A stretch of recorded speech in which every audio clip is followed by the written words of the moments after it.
آمین.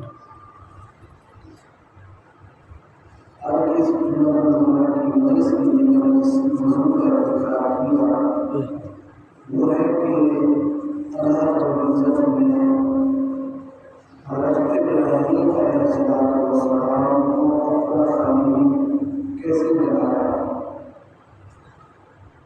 حضرت ابراہیم علیہ السلام اللہ رب العزت کے خلیل کیسے بنائے. خلیل کہتے ہیں یہ جو قرآن آپ کو ملا ہے یہ کیسے ملا ہے. جسے اللہ رب العزت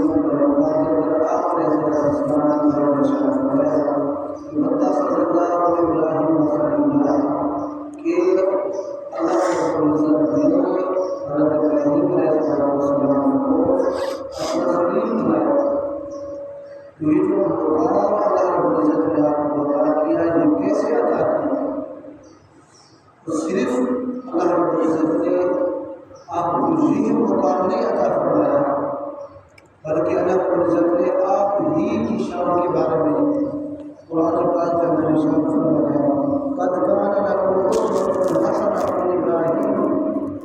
یہ لوگوں تمہارے لیے حضرت ابراہیم علیہ السلام ایسے نمونہ ہے، مثال ہے. یعنی آپ کی سیرت آپ کی زندگی کے بارے میں مثال ہے.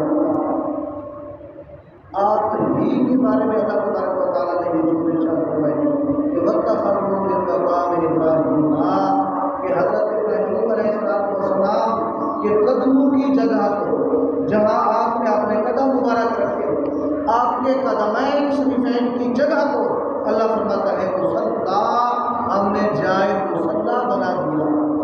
مقام ابراہیم کو جہاں ابراہیم علیہ السلام کے قدم مبارک لگے، آپ کے قدموں کی جگہ کو اللہ نے یہ شان عطا کی، یہ مقام عطا کیا کہ اسے رہتی دنیا تک قیامت تک لوگوں کے لیے جائے مصلی بنا دیا. وہاں لوگ کھڑے ہو کر نماز ادا کرتے. آپ ہی کے بارے میں اللہ نے یہ جملے بھی ارشاد فرمائے کہ انی جاعلک للناس اماما کہ ہم نے آپ علیہ السلام کو یعنی حضرت ابراہیم علیہ السلام کو پوری انسانیت کی امامت کے لیے چن لیا. آپ کو پوری دنیا کا امام بنا دیا ہے.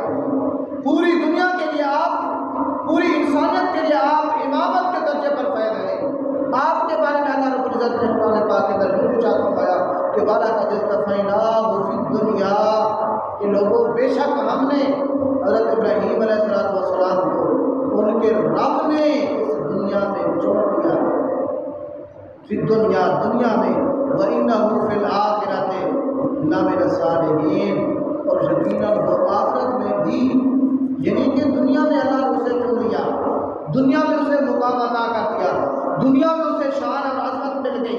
آخرت میں اس کا حصہ نہیں ہوگا، نہیں بلکہ اللہ نے فرمایا وَإِنَّهُ فِي الْآخِرَةِ لَمِنَ الصَّالِحِينَ اور یقیناً وہ آخرت میں بھی اللہ کے نیک اور صالح بندوں میں شامل ہے. آخرت کے اندر بھی اللہ رب العزت اپنے نیک اور صالح بندوں میں شامل کریں۔ یہ مقام ہے حضرت ابراہیم علیہ السلام کہ واتخذ اللہ ابراہیم خلیلا، ابراہیم کو اللہ نے اپنا خلیل اور دوست بھی بنا لیا۔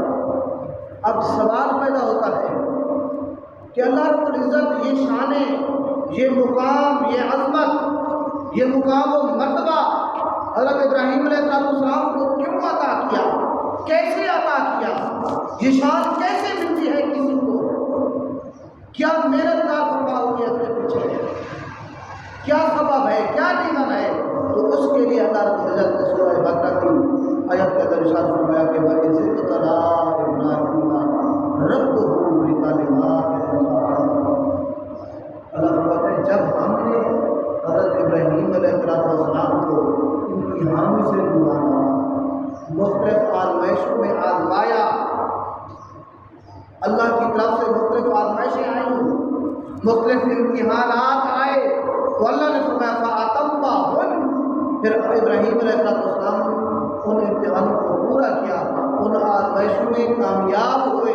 جب حضرت ابراہیم علیہ السلام اللہ رب العزت کی جو طرح طرح کی آزمائشیں آئی ہیں، طرح طرح کے امتحانات آئے ہیں، تو وہ حضرت ابراہیم علیہ السلام نے پاس کر لیے، ان میں کامیاب ہو گئے، ان آزمائشوں میں ناکام نہیں ہوئے بلکہ کامیاب ہوئے۔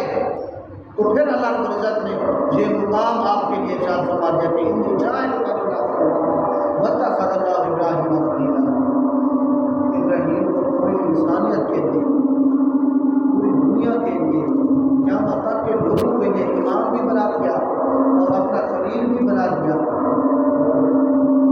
سے گویا ہوئے کہ باری تعالیٰ میں نے سنا ہے تیرا ابراہیم تم سے بڑا پیار کرتا ہے، اسے تم نے خلیل کا رتبہ عطا کر دیا ہے، اسے تم نے بڑی شان اور مقام عطا کیا ہے۔ آج مجھے اجازت ہے، میں اسے آزمانا چاہتا ہوں، میں اس کا امتحان لینا چاہتا ہوں۔ اللہ نے فرمایا جا تو میرے بندے کو آزما، ہاں وہ واقعی میرا خلیل ہے، وہ واقعی مجھ سے محبت کرتا ہے، میرے نام سے پیار کرتا ہے، میرے نام سے عشق کرتا ہے، وہ واقعی میرا محب ہے اور میں اس کا محبوب ہوں، وہ خلیل ہے، میرا دوست ہے، جا مجھے اجازت ہے تو آزما۔ حضرت جبرائیل امین اللہ کی اجازت کے ساتھ زمین پر آئے۔ حضرت ابراہیم خلیل اللہ کے پاس تو آپ بہت بڑا بکروں کا ریوڑ اجڑ وہ چلا رہے تھے، تو حضرت جبرائیل امین پاس کھڑے ہو کر، ساتھ نزدیک کھڑے ہو کر بڑی پیاری سنی آواز کے ساتھ اللہ کا نام لیا کہ اللہ اکبر۔ حضرت ابراہیم کے کانوں میں جب اللہ کی آواز پڑی، اس کے مولا کی محبوب کی آواز پڑی، تو وہ سیدھا اس شخص کی طرف، اس آواز کی طرف متوجہ ہوئے جہاں سے وہ آواز آ رہی تھی، اور اس آواز دینے والے سے کہا ایک دفعہ میرے یار کا نام اور بھی لے لو، ایک دفعہ پھر میرے یار کا نام پکار لے۔ حضرت جبریل نے کہا پہلے تو میں نے اپنی مرضی سے اللہ کا نام لیا، اب اگر تو کہتا ہے کہ میں اللہ کا نام لوں تو مجھے بدلے میں کیا دے گا؟ تو آپ نے کہا یہ بہت بڑا ریوڑ ہے اچڑ بکریوں کا، تو میں آدھا ریوڑ آپ کو دے دوں۔ تو آدھا ریوڑ حضرت ابراہیم نے حضرت جبریل کو دے دیا، اور حضرت جبریل نے بڑی پیاری میٹھی آواز کے ساتھ اللہ اکبر۔ حضرت ابراہیم پھر عشق میں ڈوبتے چلے گئے، کہا کہ ایک مرتبہ مجھے اور بھی سنا لے میرے یار کا۔ حضرت جبریل نے کہا اب کیا دے گا؟ کہا کہ جو باقی آدھا ریوڑ بچتا ہے وہ بھی تجھے دے گا۔ حضرت جبریل نے پھر اللہ کا نام لیا کہ اللہ اکبر۔ حضرت ابراہیم نے کہا یار ایک مرتبہ پھر بھی سنا لے میرے یار کا۔ اس نے کہا اب تو تیرے پاس ریوڑ بچا نہیں، اب تو کیا عطا کرے گا؟ کہا کہ تجھے اس کا چرواہا بھی تو چاہیے نا، اس کے چرانے والا بھی بندہ بھی تو چاہیے نا۔ اب میں خود تجھے اپنے حوالے کرتا ہوں، تیری میں بکریاں چراتا رہوں گا اور تو مجھے میرے یار کا نام سناتا رہے گا۔ میں تیری ساری زندگی تیری بکریاں چراتا رہوں گا اور تو بس مجھے میرے یار کا نام سناتے رہنا۔ حضرت جبریل نے کہا واقعی اللہ کا خلیل ہے، اللہ کا دوست۔ میں تو جبریل امین ہوں، تیرا امتحان لینے آیا تھا، تجھے آزمانے آیا تھا کہ کتنا تو اپنے مولا سے، اپنے رب سے پیار کرتا ہے۔ واقعی آج میں نے تجھے دیکھ لیا کہ تو اللہ کا بڑا خلیل ہے، اللہ کا دوست ہے، اللہ سے بہت پیار کرنے والا ہے۔ تو کئی آزمائشوں کے اندر آپ کو گزارا گیا، پھر یہ مقام اور مرتبہ آپ کو ملا، پھر یہ مقام اور مرتبہ۔ حضرت ابراہیم علیہ السلام جب شعور کی آنکھ کھولی تو اپنے گھر والوں کو اور اپنے چچا کو اور اپنی پوری قوم کو ایک مرتبہ جھنجھوڑا، اپنے سامنے بٹھا کر کہا کہ یہ جو تم بتوں کی پرستش کرتے ہو، یہ کیا ہے مورتیاں، کیوں ان کی پرستش کرتے ہو؟ تو انہوں نے کہا قالوا وجدنا آباءنا لها عابدین، کہ ہم نے اپنے باپ دادا کو انہی کی پرستش کرتے پایا تھا۔ یہ سارے کیوں دادا کرے دے ہیں؟ باپ دادا کا طریقہ ہے، ان کے طریقے پر ہم چلتے آ رہے ہیں۔ تو پھر آپ نے کہا قال لقد كنتم انتم وآباؤكم في ضلال مبين، حضرت ابراہیم نے پھر فرمایا بے شک تم اور تمہارے باپ دادا وہ سب کھلی گمراہی میں تھے، سارے کے سارے، تم بھی اور تمہارے باپ دادا بھی گمراہ تھے۔ قالوا اجئتنا بالحق ام انت من اللاعبین، وہ بولے کیا صرف تم ہی حق لائے ہو یا تم مال تماشا کرنے سے ہو؟ حضرت ابراہیم کو جھنجھوڑنے لگے کہ حق صرف تمہارے پاس ہے، حق صرف آپ لے آئے یا ہمارا تماشا دیکھ رہے ہیں؟ تو آپ نے پھر فرمایا قال بل ربکم رب السماوات والارض الذی فطرہن وانا علی ذلک من الشاہدین۔ حضرت ابراہیم نے فرمایا بلکہ تمہارا رب آسمانوں اور زمین کا رب ہے، جو آسمانوں کا بھی رب ہے، زمین کا بھی رب ہے، جس نے ان سب کو پیدا فرمایا، اور میں اس بات کا گواہی دینے والا ہوں، میں اس کی گواہی دیتا ہوں۔ تو پھر وَتَاللَّهِ لَأَكِيدَنَّ أَصْنَامَكُمْ بَعْدَ أَن تُوَلُّوا مُدْبِرِينَ۔ حضرت ابراہیم نے کہا مجھے اللہ کی قسم، میں تمہارے بتوں کے ساتھ ضرور ایک تدبیر عمل میں لاؤں گا، اس کے بعد کہ جب تم پھیر کر پلٹ جاؤ۔ ایک وقت ایسا ہوا سالانہ ان کی ثقافت تھی، کلچر تھا، میلہ لگتا تھا، ساری کی ساری قوم میلے پر چلے گئی۔ تو پھر حضرت ابراہیم علیہ السلام قرآن کہتا ہے ان کے بتوں کے ٹکڑے ٹکڑے کرنا، سوائے ایک اللہ کثیر یا ایک بڑا بت جو تھا اس کو کچھ نہیں کہا تاکہ وہ لوگ اس کی طرف آ کر رجوع کریں۔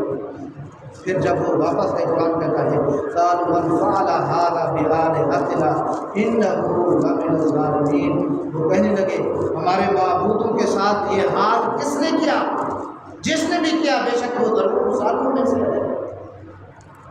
پھر انہوں نے حضرت ابراہیم کی طرف اشارہ کیا کہ آپ ہی ایک دفعہ ہمارے بتوں کے خلاف بول رہے تھے، آپ کے علاوہ اور کون یہ کام کر سکتا ہے؟ ضرور آپ نے یہ کام کیا ہوگا۔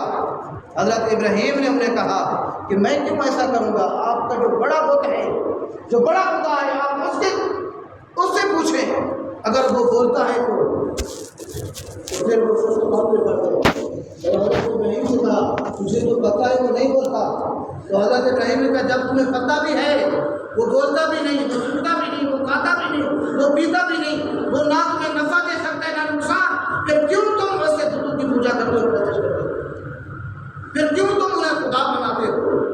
پھر کیوں ان کی پوجا کرتے ہو؟ کہ جب حضرت ابراہیم علیہ السلام نے انہیں جھنجھوڑا تو وہ لاجواب ہوئے، دلیل کے ساتھ آپ کو جواب نہ دے سکے، پھر گالیوں کا روتے رہے، گالیاں بھی دیں۔ جب بندے کے پاس دلیل نہ ہو کسی بات کی تو پھر وہ گالیاں دینے لگتا ہے، چیخنے لگتا ہے، چلانے لگتا ہے، پھر طرح طرح کے بہانے کرنے لگتا ہے۔ پھر انہوں نے کیا کیا؟ پوری قوم کو نمرود اور جو اس وقت کے سردار تھے انہوں نے کہا کہ آگ کا چیخا تیار کرو۔ پھر آپ کے لیے آگ جلائی گئی، آگ تیار کی گئی، آپ کو مجنی کے ذریعے بجلی کے اوپر بٹھایا گیا اور آگ میں ڈالنے ہی والے تھے۔ حضرت جبریل امین پھر آ گئے، آپ کو آزمانے کے لیے، آپ سے کہا کہ ابراہیم ابھی یہ لوگ تجھے بجلی کے ذریعے آگ میں ڈال دیں گے، تو جل کر کوئلہ بن جائے گا، رات ہو جائے گا، جل جائے گا، اگر چاہے تو میں مجھے اسے بچا آپ نے کہا مجھے کسی کی مدد کی ضرورت نہیں۔ اگر تو چاہتا ہے میری مدد سے تجھے شرم آ رہی ہے تو پھر اپنے رب سے مدد مانگ۔ حضرت ابراہیم نے کہا کیا میرا رب مجھے دیکھ نہیں رہا؟ کیا اسے پتہ نہیں اس چیز کا؟ حضرت جبریل نے کہا پتہ تو ہے، وہ دیکھ تو رہا ہے۔ کہا کہ پھر میرا معاملہ اور وہ جانے اور میں جاننے ہوں کیا؟ حضرت جبریل ابھی چلے گئے۔ لحاظ محترم جب انہوں نے بجلی کے لیے حضرت ابراہیم علیہ السلام کو آگ میں ڈال دیا تو پھر ادھر رب نے آگ کو حکم دیا کہ قل لا یا نار کونی بردا، اے آگ تو میرے خلیل پر، میرے دوست پر، میرے بندے پر بردا، ٹھنڈی ہو جا، ٹھنڈی ہو جا۔ آگے فرمایا وسلاما علی ابراہیم، اور ٹھنڈی اتنا زیادہ بھی نہ ہونا کہ حضرت ابراہیم ٹھنڈ برداشت نہ کر سکیں اور یہ ٹھنڈ بھی آپ کو تکلیف دینے لگ جائے، نہیں، وسلاما ایسی ٹھنڈی ہو جانا کہ آپ کو سکون ملے، سلامتی ملے، سلامتی والی ٹھنڈی ہو جانا علی ابراہیم پر۔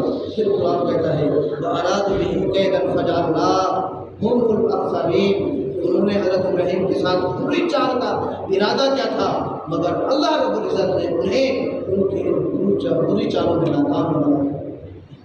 واضح محترم اللہ تبارک و تعالیٰ بتانا یہ چاہتا ہوں آج کی اس محفل کا، اس مجلس کا پیغام یہ ہے کہ اگر کوئی بندہ چاہتا ہے کہ ہم مولا کے خلیل بن جائیں، مولا کے دوست بن جائیں، اللہ کی توجہ، اللہ کی نظر ہماری طرف پڑ جائے، اللہ بھی ہم سے محبت کرنے لگ جائے، ہم اللہ کے خلیل اور دوست بن جائیں، اللہ والے بن جائیں، اللہ ہم سے راضی ہو جائے، پھر ہمیں بھی حضرت ابراہیم علیہ السلام کی طرح ہر آزمائش کو، ہر امتحان کو، ہر مصیبت کو، ہر دکھ کی گھڑی کو، ہر تکلیف اور پریشانی کو خندہ پیشانی کے ساتھ قبول کرنا چاہیے۔